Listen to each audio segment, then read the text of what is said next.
नमस्कार विद्यार्थी मित्रांनो, मी श्री शहाजी एडे सर तुमचं श्री टकले पाटील क्लासेस शिक्रापूरमध्ये स्वागत करत आहे।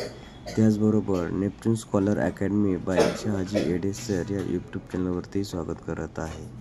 आज आपण इयत्ता 5वी विषय बुद्धिमत्ता घटक 6 समसंबंध त्याच्यातील उपघटक 2 आकृत्या हा घटक अभ्यासणार आहोत। तत्पूर्वी तुम्ही आपल्या यूट्यूब चॅनलला सबस्क्राईब केलं नसेल तर Neptune scholar academy by Shahaji Ede sir या यूट्यूब चॅनलला सबस्क्राईब करा, लाईक करा आणि आपल्या मित्रांपर्यंत शेअर करा। आजचा आपण जो घटक पाहतोय आकृत्या, घटक 6 समसंबंध याच्यातला घटक आहे आकृत्या। मग आकृत्यामधील समसंबंध ओळखताना काय लिहिता आलं पाहिजे आपल्याला? आकृतीची रचना कशी केलेली आहे हे ओळखता आलं पाहिजे। आकृतीत झालेला बदल कसा आहे तो ओळखता आला पाहिजे। आकृतीची संख्या कशी दिलेली आहे किंवा किती दिलेली आहे ती ओळखता आलं पाहिजे। त्या आकृतीचा आकार कसा आहे, ती आकृती घड्याळाच्या काट्याच्या दिशेने फिरवलेली आहे की घड्याळाच्या काट्याच्या विरुद्ध दिशेने फिरवलेली आहे हे आपल्याला ओळखता आलं पाहिजे। आकृतीचं प्रमाण, तिचं रेखाटन कसं केलेलं आहे, दिशातील बदल कशा प्रकारचा आहे इत्यादी बाबींचा विचार आपल्याला या ठिकाणी करावा लागतो। समसंबंध शोधताना निरीक्षण क्षमता महत्वाची आहे आपली, त्याच्याबरोबर आकलन क्षमता महत्वाची आहे। म्हणजे काय, दिलेल्या एखाद्या उदाहरणाचं आकृतीचं निरीक्षण आपल्याला करता आलं पाहिजे। आता जे वाचन चांगलं करतात, ज्याला निरीक्षण चांगलं करता येतं, अशा व्यक्तींना, अशा विद्यार्थ्यांना, अशा मुलांना प्रश्न सहजासहजी काय होतात, सुटतात। मग आकलन क्षमता, तार्किक विचार करावा लागतो, म्हणजे तुमची विचार करण्याची क्षमता जी आहे ती सुद्धा कशी आहे, महत्वाची आहे। तुम्ही विचार कोणत्या प्रकारे करत आहात हे सुद्धा या ठिकाणी महत्वाचं आहे।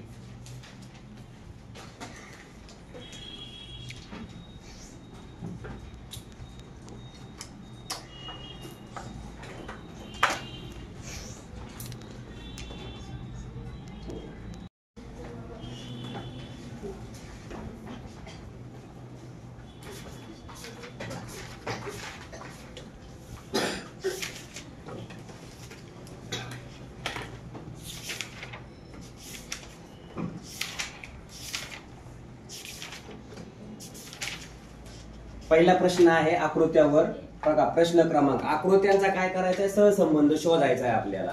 तो सहसंबंध शोधताना काय करायचंय, ही पहिली दोन आकृती, ह्या आकृतीचा याच्याशी काय संबंध आहे तो पाहायचा आहे। इथं रेषा दिल्या 1 2 3, किती रेषा, 3। इकडं या 1 2 3 4, किती रेषा झाल्या, 4। कळलं का? म्हणजे ह्याच्यात संबंध काय झाला, इथं प्लस एक केली रेषा, कळतंय। पुढे या यल, इथं किती रेषा आहेत, आता 1 आणि 2 रेषा आहेत। आता इथं पुढे आपल्याला पाहायचंय, इथं 2 आहेत म्हणलं, इथं काय करावं लागेल रे मला सांगा। बघा इथं स्पष्टीकरण दिसतंय, 3 अधिक 1 बरोबर 4, म्हणून पुढची भेटली। ह्याच्यात तसं मी करतो ना, 1 मिळवतो, 1 मिळवलं किती येणार, 3। म्हणजे इथं प्रश्नाच्या ठिकाणी काय यायला पाहिजे, आता 3 रेषा यायला पाहिजे। मग इथं बघा आता 1 2 म्हणजे हा पर्याय नाही, 1 2 3 4 हा पण पर्याय नाही, 1 2 3 4 हा पण पर्याय नाही, म्हणजे पर्याय क्रमांक 4। रेषा मोजा, 1 2 3 आहेत, म्हणजे इथं तुमचा काय यायला पाहिजे, वाय। कळलं का? ह्या दोघांमधला अगोदर संबंध शोधता आला पाहिजे।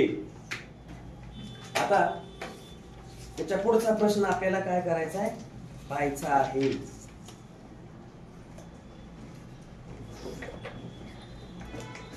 आता इथं लक्ष द्या, या दोघांमध्ये काय संबंध आहे तो पाहूया आपण। प्रश्न क्रमांक 2, काय संबंध दिसतोय, हे बघा। हा कुठं गेला, वरती, म्हणजे ही आकृती काय झाली, फिरलीये। आकृती फिरून कशात गेली रे, डायरेक्ट काटकोनात गेलेली आहे। कशामध्ये, काटकोनात फिरते। हे बघा इथं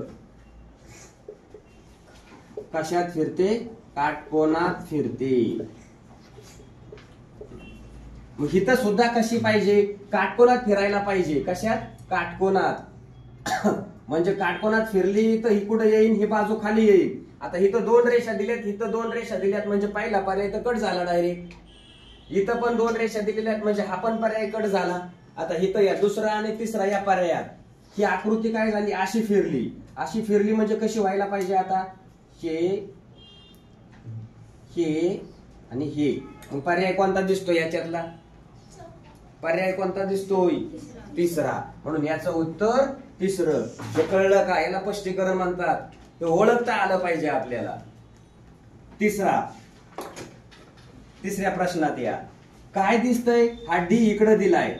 या दोघांमध्ये रिलेशन काय आहे, डी ची प्रतिमा उलटी दिसते, म्हणजे कशातला असायला पाहिजे, हे आरसा असेल का जल असेल, पाणी, आरसा असेल का पाणी असेल, आरसा. डी च इकडं, डी ची प्रतिमा उलटी म्हणजे इथं काय असणार आहे, आरसा. आणि पी च काय झालं, खाली, खालची दिसते का नाही, म्हणजे या दोघांमध्ये काय असणार, इथं काय दिसतंय, हा आरशातली प्रतिमा दिसते. आणि इथं काय दिसतंय, जल, पाण्यातली प्रतिमा. बरोबर. मग आता एफ, मग इथं बघा एफ ची आरशातली प्रतिमा घ्यायची, ओरच्यातली. एफ ची आरशातली प्रतिमा म्हणल्यानंतर काय व्हायला पाहिजे रे, ही बाजू इकडं, म्हणजे एफ कुठं दिसतोय का याच्यात बघा, एफ इथं, म्हणजे हा एक पर्याय कट, दुसरा पण पर्याय कट झाला. आता ह्या दोघांपैकी पाहायचंय आपल्याला. आता हा जे ची प्रतिमा कुठली रे, खाली ना, पाण्यातली प्रतिमा म्हणजे खालची बाजू.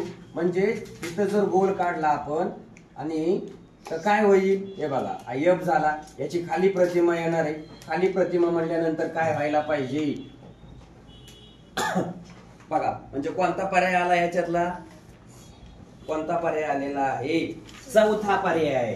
कुठला, चौथा पर्याय. कळलं का, म्हणजे तुम्हाला काय करता आलं पाहिजे, ओळखता आलं पाहिजे. या दोघांमध्ये रिलेशन काय आहे, जल, आणि या दोघांमधलं काय आहे, आरसा.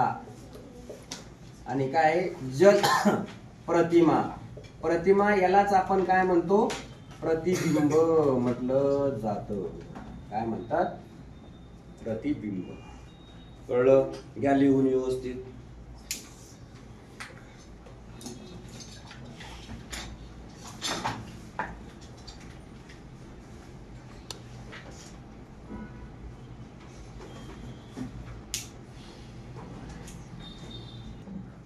चौथा प्रश्न आहे, लक्ष द्या इकडं.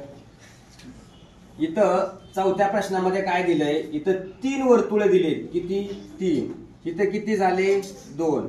म्हणजे काय झालं, एक वर्तुळ कमी झालं इकडं. इथं 2 त्रिकोण दिलेत. आता ह्यांच्यामध्ये काय फरक आहे, -1 चा. 3 मधून 1 गेले म्हणजे 2 राहिले, म्हणजे 1 चा फरक झाला का नाही, -1, म्हणजे 2 वर्तुळ. आता तसं इथं किती, 2 त्रिकोण आहेत, म्हणजे इथं काय करावे लागतील, -1. म्हणजे इथं उत्तर कोणतं यायला पाहिजे, एकच त्रिकोण. पर्याय क्रमांक 2. हळू. 5वा प्रश्न बघा. इथं काय दिलंय, 4 रेषा आहेत, आणि या 4 रेषांपासून काय तयार झाला, चौकोन. इथं 3 रेषा आहेत, मग 3 रेषांपासून काय तयार व्हायला पाहिजे, त्रिकोण. आणि मग हा पर्याय कुठे आहे, तिसऱ्यात.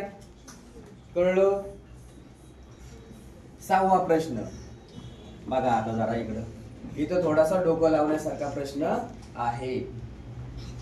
अगोदर या दोघांमध्ये काय संबंध आहे ना, तो शोधू आपण. हे बघा, 2 आणि 1,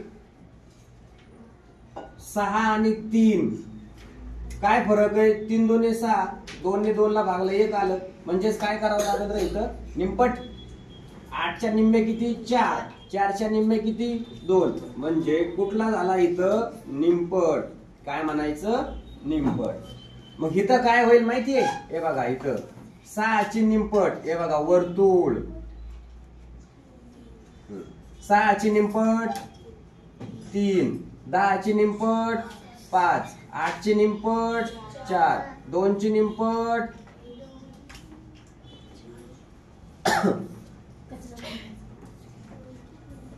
इथं